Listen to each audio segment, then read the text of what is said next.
The story continues as Doroka's eyes are being popped out, and Adonis is reminded of the moment when he couldn't do anything for Chloe. Shirasagi asks Adonis if he's experiencing deja vu witnessing this. Adonis becomes angry and dispels his meta spell to free himself from Shirasaga's hummingbirds. The hummingbirds drop Doroka on the ground, prompting Adonis to rush to check on her. Adonis asks Doroka to hang in there, and she tells him that she can't see anymore. Concerned about her well-being, Adonis wonders what he should do. Doroka reassures him, saying that she's okay and asks Adonis to run, promising to catch up later. Annoyed, Adonis asks her to be quiet, and Shirasagi states that he has her eyeballs, finding the situation amusing.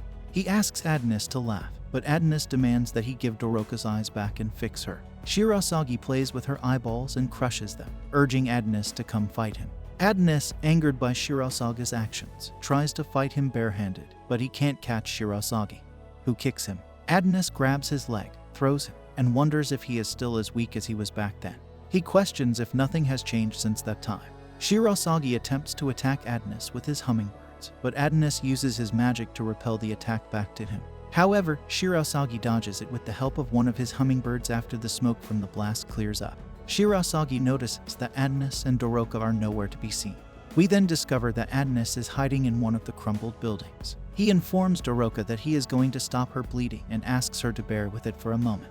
Doroka expresses trust in Adonis, and he proceeds to use the heat from one of the hummingbirds to seal her eye holes and stop the bleeding. Grateful, Doroka thanks Adonis, and he urges her not to speak. Doroka reflects on how great it would have been if they could live ordinary lives in the same town. She envisions going to school together and doing ordinary things, pondering why things turned out this way. Wondering where she went wrong, Doroka then faints. Adonis realizes that she is still alive and requests her not to say the same things he did. He can't believe that he couldn't protect a single girl, and thinks this is not okay. Meanwhile, Shirasagi is searching for Adonis, and Adonis decides to face him using a giant.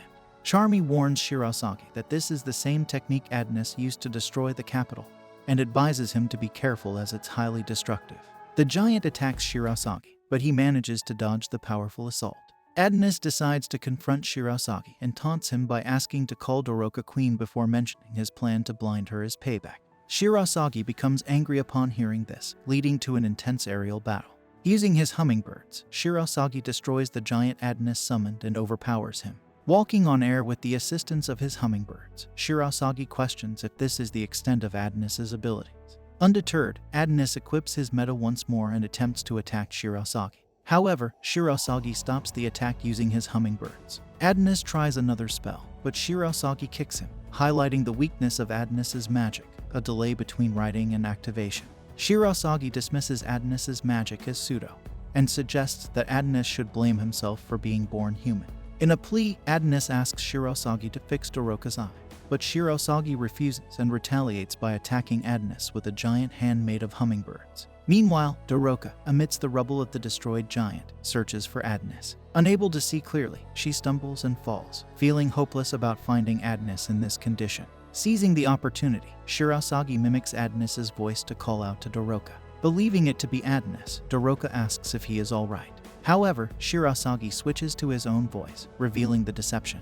Confused, Doroka questions his identity and inquires about Adonis's well-being. It becomes apparent that Shirasagi is holding Adonis by his hair. Adonis urges Doroka to run away, but Shirasagi throws him aside and proceeds to beat him up with his hummingbirds. Hearing the distressing sounds of Adonis being attacked, Doroka is left wondering about the unfolding events. Shirasagi then captures Doroka and punches her. He expresses annoyance when she uses the queen's voice to address him and finds satisfaction in having changed her face. Shirasagi then talks about how he met the queen by chance, but as he realized that fate had a plan, he became a slave to love. He felt immense joy that he wanted to share with the world. According to him, it was like the moment of his destiny arriving. He claims that the world doesn't need two witches alike, and Adonis's death is a predetermined harmony. Doroka expresses confusion, stating that she doesn't understand what he's saying. However, she recognizes witches as supposed enemies of humanity. She pleads with Shirasagi to leave Adonis alone. Doroka reveals that she witnessed the chaos when the city was being destroyed and knows about the people fleeing. She acknowledges that such destruction happened because humans initiated witch hunts. Doroka initially wanted to end the conflict, believing that revenge wasn't the solution. She aimed to stop the fighting and thought that forgiveness was essential. However, the recent events have shaken her beliefs. Witnessing the harm inflicted by humans, she questions whether forgiveness is still warranted. Doroka, once certain that revenge was wrong, now finds herself uncertain about the morality of forgiving humans considering their actions against her. Shirasagi kicks Doroka, showing that he doesn't care about what she has to say. He expresses his sole interest in Agnes's head. In response, Doroka explains that she only asked Shirasagi to stop Agnes. Shirasagi, unfazed, urges Doroka to cast a love spell on him. He offers to be her marionette, willing to be controlled if it allows him to move freely. He emphasizes that if Doroka refuses, both of them will face death. Shirasagi further irritates the situation by kicking Doroka and insisting that she not waste his time trying to fight back. He then proceeds to behead Agnes. Despite the grim circumstances, Doroka agrees to Agnes's request and apologizes for having to use her magic on him in this way. A beam of light emanates from Agnes, and he retaliates by punching Shirasagi. In the midst of this clash, Doroka's love spell takes effect, making Agnes see her memories. The memories reveal the harsh treatment Doroka faced from other witches. They made fun of her magic, deeming it obscene because it allowed her to control human nails. The witches questioned why anyone would want to control humans and demanded that Doroka keep her magic away from them. They warned her not to disclose her abilities to humans, as it might lead people to think that other witches were similar to her. Doroka apologized to them, acknowledging the perceived obscenity of her magic. Agnes notices that even Ophelia, another witch, echoed the same sentiments about Doroka's magic. Ophelia considered Doroka's magic impure and vulgar, deeming her a stain on witchkind.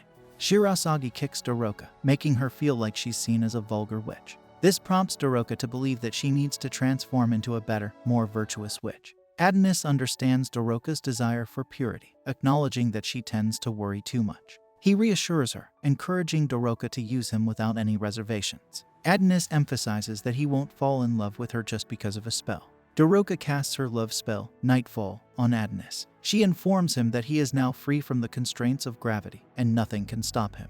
Agnes's wounds heal, and his bones mend, showcasing the limitless power of his magic. Shirasagi is astonished that the love spell has such extraordinary effects. Doroka asserts that no one can defeat Agnes now. Sensing the impending threat, Shirasagi attempts to flee, but Agnes strikes him with a magical blade, causing significant injury. The tables have turned, and Agnes, empowered by the love spell, emerges as a formidable force against Shirasagi. This brings an end to our episode. If you enjoyed it, then don't forget to like, share, and subscribe for more anime recaps.